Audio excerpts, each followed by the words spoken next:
completed our present tense, and now we are going to discuss about the past tense. Likewise, there are four kinds of tenses in past also. Today I am going to discuss the past indefinite tense. Let's go to our class. Past indefinite tense means an action that happened in the past time. It means that the action of the verb completed in the past time and it is completely away from the present time. That means there is no relation with the present time. অর্থাৎ অতীততে কোনো এটা কাৰ্য সাধাৰণভাৱে সমাধা হৈ গ'ল, যিটো নেকি অতীত হৈ গ'ল, সেই কাৰ্যৰ ক্ষেত্ৰত আমি পাষ্ট ইনডেফিনিট টেন্স ব্যৱহাৰ কৰিব পাৰোঁ। অৰ্থাৎ অতীততে সমাধা হৈ যোৱা কাৰ্যৰ ক্ষেত্ৰত আমি কি কৰোঁ? পাষ্ট ইনডেফিনিট টেন্স ব্যৱহাৰ কৰোঁ। এটা কথা, মাত্ৰ অতীততে আৰম্ভ হ'লেই নহ'ব। যদি অতীততে আৰম্ভ হৈ এতিয়ালৈকে চলি থাকিলে পাষ্ট ইনডেফিনিট নহ'ব। অৰ্থাৎ ই মানে কি অতীততে কমপ্লিট হোৱা প্ৰকাশ কৰিব লাগিব। গতিকে আমি এই সেন্টেন্স গঠন কৰিবলৈ হ'লে আমি প্ৰথমতে ষ্ট্ৰাকচাৰ এটা আমি জানিব লাগিব। মই ষ্ট্ৰাকচাৰটোলৈ আগবাঢ়িছোঁ। ষ্ট্ৰাকচাৰ হৈছে কি? Subject plus verb. ভাৰ্বটো আমাৰ ক'ত থাকিব? সেকেন্ড ফৰ্ম পাষ্ট টেন্সত থাকিব। এইটো সেকেন্ড ফৰ্ম বুলি কোৱা হয়। Plus o plus others or e extension. And now suppose see আমি ভাৰ্বটো ব্যৱহাৰ কৰিছোঁ wrote। এতিয়া আমাৰ ভাৰ্বটো পাষ্ট টেন্সত হ'ব। গতিকে এইটো কি? ৰাইটৰ past tense wrote। A letter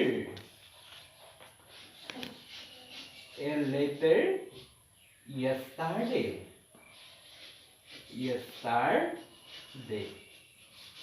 এতিয়া কথা হ'ল কি, আমাৰ এই ইনডেফিনিট টেন্সত এটা কি থাকিব লাগিব? টাইম ৰেফাৰেন্স থাকে।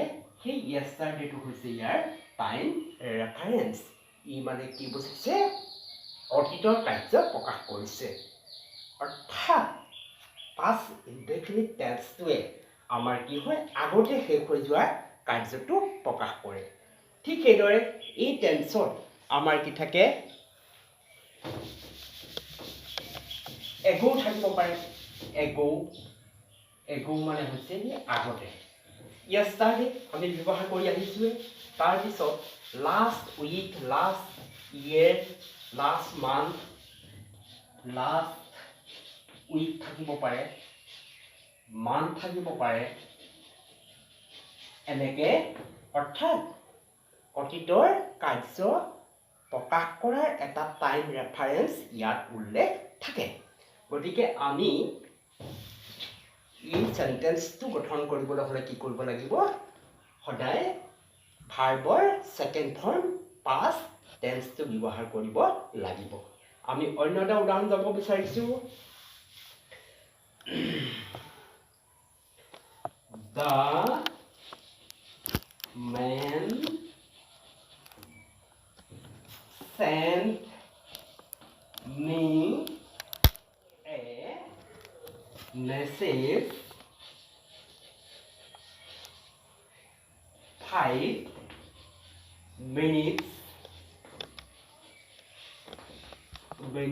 ago।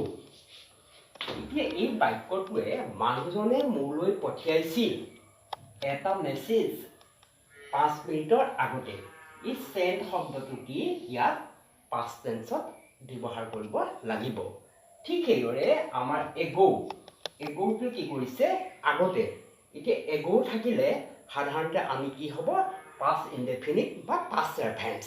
গতিকে পাষ্ট টেন্সত ব্যৱহাৰ কৰোঁ। ঠিক সেইদৰে আমাৰ ৰিচেণ্টলি শব্দটো সাধাৰণতে কি কৰোঁ? পাষ্ট টেন্সত ব্যৱহাৰ কৰোঁ।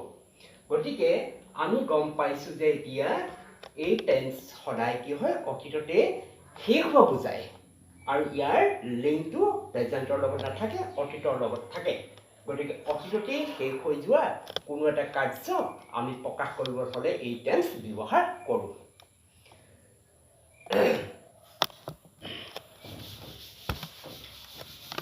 এতিয়া মই আৰু এটা কথা কৈ ল'ব বিচাৰিছোঁ আমাৰ কেতিয়াবা পৰীক্ষাত দিয়ে যে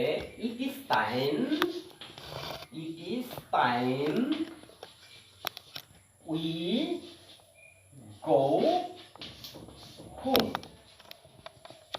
এনেকুৱা ধৰণৰ চেণ্টেন্স আমি পাওঁ কেতিয়াবা এতিয়া it is time আমাৰ সময় হৈছে we go home এই গ'টো আমি শুদ্ধ কৰিব লাগে এতিয়া তোমালোকে এটা কথা মনত ৰাখিবা যে it is টাইমৰ পিছত আমাৰ যদি বেলেগ ভাৰ্ব ব্যৱহাৰ কৰিবলগীয়া হয় তেতিয়াহ'লে সদায় ই পাষ্ট টেন্সত বহে আৰু ইয়াৰ মিনিংটো এনেকুৱা হয় আমি ঘৰলৈ যোৱাৰ সময় ইতিমধ্যে অতিবাহিত হৈ গৈছে তেতিয়াহ'লে আমি যদি পৰীক্ষাত এনেকুৱা পাওঁ তেতিয়াহ'লে আমি এটা কি লিখি দিম went লিখিম we went home গতিকে it is টাইমৰ পিছত যেতিয়া আমি it is time পাম তেতিয়া কি হ'ব past tense হ'ব এইটো past tense ঠিক সেইদৰে আকৌ যদি চোৱা if only he listen to me এইটো কথা তোমালোকে মনত ৰাখিবা if only পিছত সাধাৰণতে কি হয় আমাৰ এইটো past tense লৈ গুচি যায় if only he listen to me অৰ্থাৎ সি যদি মোৰ কথা শুনিলেহেঁতেন অৰ্থাৎ সি মোৰ কথা নুশুনিলে যিটো নেকি ইতিমধ্যে অতীত হৈ গ'ল গতিকে এই ক্ষেত্ৰত আমি এতিয়া দুটা কথাই আমি ইয়াত মনত ৰাখিব লাগিব যে it is time তাৰপিছত হয় past tense if only তাৰপিছত সাধাৰণতে past tense ব্যৱহাৰ কৰা হয় তেতিয়াহ'লে আমি past indefinite tenseৰ ওপৰত আমি থুলমূলকৈ এই কথাটোৱে গম পালোঁ যে সাধাৰণতে যেতিয়া নেকি এই go শব্দটো থাকে yesterday থাকে last week থাকে last month থাকে এনেকুৱা ধৰণৰ টাইম ৰেফাৰেঞ্চ যেতিয়া থাকিব তেতিয়া আমি কি past indefinite tense ব্যৱহাৰ কৰোঁ ঠিক সেইদৰে আকৌ it is time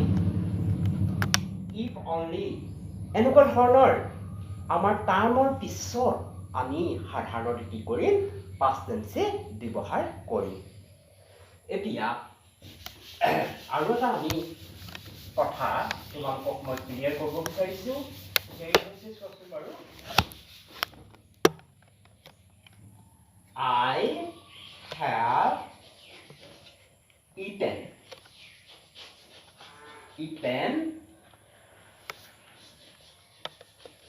food I have eaten food I ate food এতিয়া প্ৰথমটো চোৱা I had eaten food এই বাক্যটো হৈছে কি প্ৰেজেন্ট পাৰফেক্ট টেন্সৰ বাক্য ইয়াত কি মই মোৰ আহাৰ খালোঁ আৰু এইটোৱে এইটো প্ৰকাশ কৰিছে যে মই আহাৰ অলপ সময় আগতে খাইছোঁ আৰু ইয়াত এটা ফল চলি আছে ফল মানে কি ৰিজাল্ট আমি পাইছোঁ যে প্ৰেজেন্ট পাৰফেক্ট টেন্সৰ ফলটো চলি থাকে অৰ্থাৎ মই মোৰ খাদ্য খালোঁ এতিয়া মোৰ ভোক নাই ঠিক সেইদৰে I ate food মই আহাৰ খাইছিলোঁ মানে কি আহাৰ খোৱা কাৰ্যটো মোৰ কি ইতিমধ্যে অতিবাহিত হৈ গ'ল আকৌ মই এতিয়া ভোকটো মোৰ হয়তো আছে অৰ্থাৎ মই যেনিবা তোমালোকৰ ঘৰলৈ গৈছোঁ মই যদি কওঁ I have eaten food তাৰমানে কি মোৰ আৰু ভাত খাবলৈ বা আহাৰ খাবলৈ মন নাই মোৰ ভোক নাই এনেকুৱা এটা অৰ্থ মিনিং প্ৰকাশ কৰিব আকৌ যদি কওঁ I ate food অৰ্থাৎ মই ভাত খাইছিলোঁ হয়তো মোক আকৌ যদি কয় মই হয়তো খাব পাৰোঁ অৰ্থাৎ ভোক আছে এনেকুৱা ধৰণৰ এটা পাৰ্থক্য আছে গতিকে এইটো হৈছে প্ৰেজেন্ট পাৰফেক্ট টেন্সৰ বাক্য আৰু এইটো হৈছে পাষ্ট ইনডেফিনিটৰ বাক্য এতিয়া আমি পাষ্ট ইনডেফিনিট টেন্সটো অলপ ক্লিয়াৰ হৈ পৰিলোঁ তাৰপিছত আমি নেক্সট আলোচনা কৰোঁ পাষ্ট কণ্টিনিউৱাছ টেন্স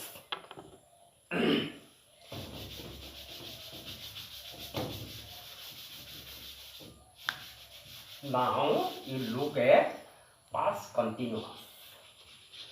continuous.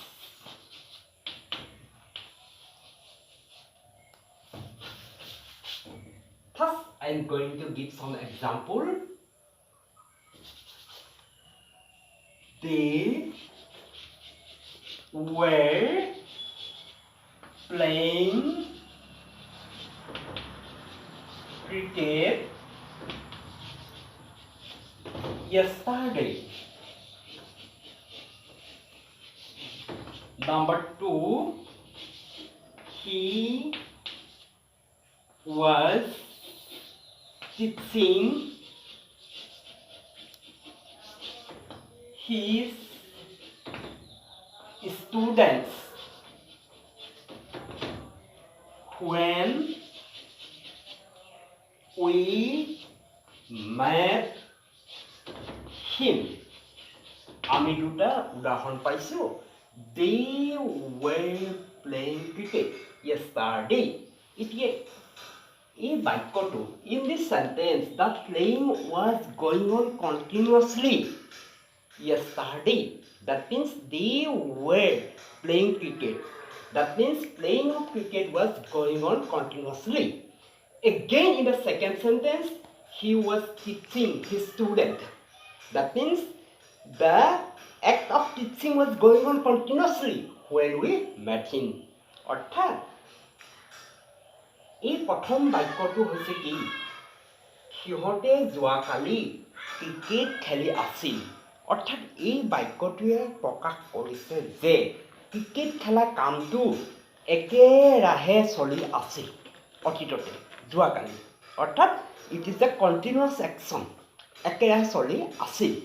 দ্বিতীয় কাৰ্যটো হৈছে কি, he was teaching student when we met him, যেতিয়া নেকি আমি তাক লগ পাইছিলোঁ তেতিয়া তেওঁ কি কৰি আছিল, টিচিং কৰা কাৰ্যটো একেৰাহে কৰি আছিল.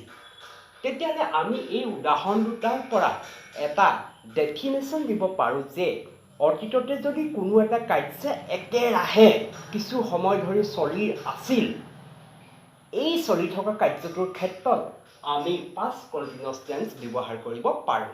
অৰ্থাৎ অতীততে একেৰাহে চলি থকা কাৰ্যৰ ক্ষেত্ৰত আমি যি টেন্স ব্যৱহাৰ কৰোঁ তাক কি বুলি কোৱা হয়, past continuous tense বুলি কোৱা হয়. যিদৰে আমাৰ প্ৰেজেণ্ট কণ্টিনিউৱাছ, বৰ্তমান সময়ত কিবা এটা চলি থকাটো প্ৰেজেণ্ট কণ্টিনিউৱাছ, আৰু অতীততে একেৰাহে চলি আছিল সেই কাৰ্যটোৰ ক্ষেত্ৰত আমি কি past continuous tense ব্যৱহাৰ কৰিব পাৰোঁ. এতিয়া ইয়াৰ এটা ষ্ট্ৰাকচাৰ আছে, আমি ষ্ট্ৰাকচাৰটোলৈ যাওঁ, কেনেকৈনো আমি এইবোৰ গঠন কৰিম. আৰু এইটো মনত ৰাখিলে আমাৰ কি হয়, বিভিন্ন ক্ষেত্ৰত আমাৰ বাক্যবিলাক লিখাৰ ক্ষেত্ৰত খুব সহজ হয়.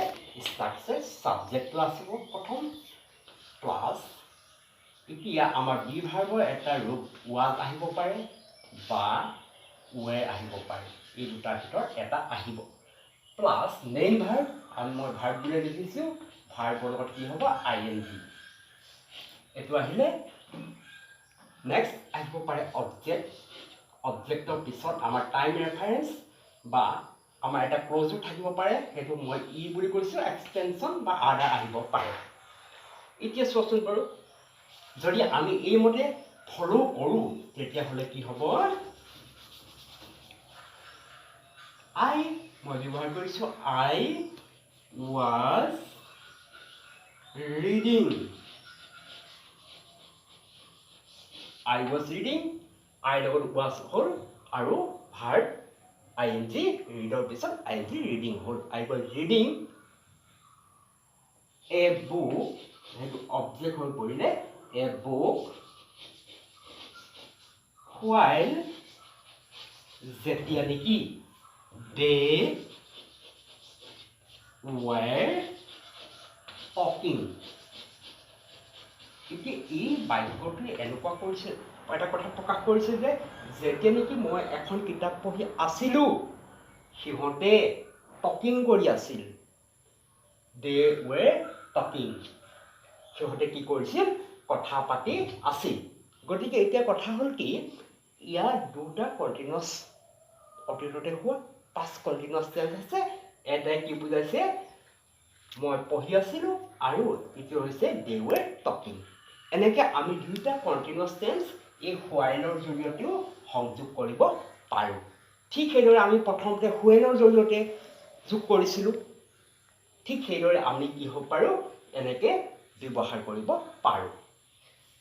এতিয়া এটা জাষ্ট এক্সাম্পল এটা মই আৰু এটা দিব বিচাৰিছোঁ। এইটো হৈছে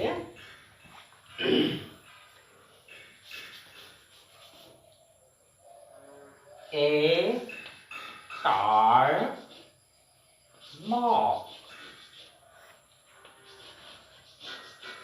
knocked him